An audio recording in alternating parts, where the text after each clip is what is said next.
യാക്കോബ് എഴുതിയ ലേഖനം അധ്യായം 2.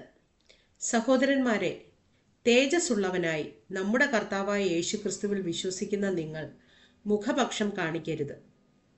നിങ്ങളുടെ പള്ളിയിൽ മോടിയുള്ള വസ്ത്രം ധരിച്ചും പൊന്മോതിരം ഇട്ടും കൊണ്ട് ഒരുത്തനും മുഷിഞ്ഞ വസ്ത്രം ധരിച്ച ഒരു ദരിദ്രനും വന്നാൽ, നിങ്ങൾ മോടിയുള്ള വസ്ത്രം ധരിച്ചവനെ നോക്കി ഇവിടെ സുഖേന ഇരുന്നാലും എന്നും ദരിദ്രനോട് നീ അവിടെ നിൽക്ക, അല്ലെങ്കിൽ എൻ്റെ പാദപീഠത്തിങ്കിൽ ഇരിക്ക എന്നും പറയുന്നു എങ്കിൽ നിങ്ങൾ ഉള്ളിൽ പ്രമാണമില്ലാതെ ന്യായരഹിതമായി വിധിക്കുന്നവരായില്ലയോ?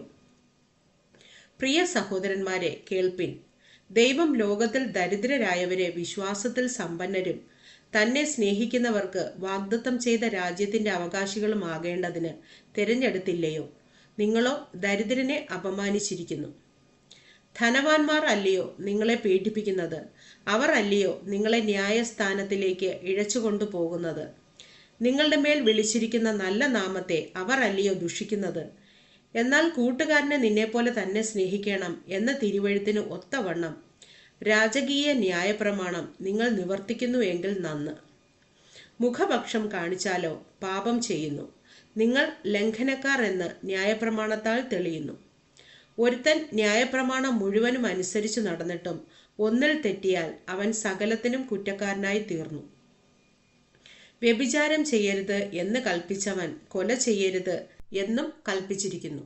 നീ വ്യഭിചാരം ചെയ്യുന്നില്ലെങ്കിലും കൊല ചെയ്യുന്നുവെങ്കിൽ ന്യായപ്രമാണം ലംഘിക്കുന്നവനായി തീർന്നു. സ്വാതന്ത്ര്യത്തിന്റെ ന്യായപ്രമാണത്താൽ വിധിക്കപ്പെടുവാനുള്ളവരെ പോലെ സംസാരിക്കുകയും പ്രവർത്തിക്കുകയും ചെയ്യുവിൻ. കരുണ കാണിക്കാത്തവന് കരുണയില്ലാത്ത ന്യായവിധി ഉണ്ടാകും. കരുണ ന്യായവിധിയെ ജയിച്ച് പ്രശംസിക്കുന്നു. സഹോദരന്മാരെ, ഒരുത്തൻ തനിക്ക് വിശ്വാസമുണ്ട് എന്ന് പറയുകയും പ്രവൃത്തികൾ ഇല്ലാതിരിക്കുകയും ചെയ്താൽ ഉപകാരമെന്ത്? ആ വിശ്വാസത്താൽ അവൻ രക്ഷ പ്രാപിക്കുമോ? ഒരു സഹോദരനോ സഹോദരിയോ നഗ്നരും അഹോവൃത്തിക്ക് വകയില്ലാത്തവരുമായിരിക്കെ നിങ്ങളിൽ ഒരുത്തൻ അവരോട് സമാധാനത്തോടെ പോയി തീ കായുകയും വിശപ്പടക്കുകയും ചെയ്യുവിൻ എന്ന് പറയുന്നതല്ലാതെ ദേഹരക്ഷയ്ക്ക് ആവശ്യമുള്ളത് അവർക്ക് കൊടുക്കാതിരുന്നാൽ ഉപകാരമെന്ത്?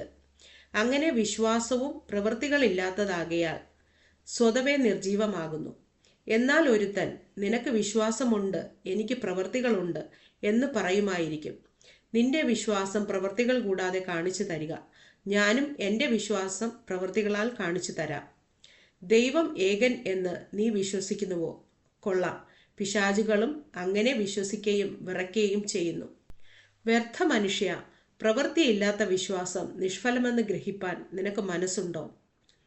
നമ്മുടെ പിതാവായ അബ്രഹാം തൻ്റെ മകനായ ഇസ്ഹാക്കിനെ യാഗപീഠത്തിന്മേൽ അർപ്പിച്ചിട്ട് പ്രവൃത്തിയാലല്ലയോ നീതീകരിക്കപ്പെട്ടത്? അവന്റെ പ്രവൃത്തിയോടുകൂടെ വിശ്വാസം വ്യാപരിച്ചു എന്നും പ്രവൃത്തിയാൽ വിശ്വാസം പൂർണ്ണമായി എന്നും നീ കാണുന്നുവല്ലോ.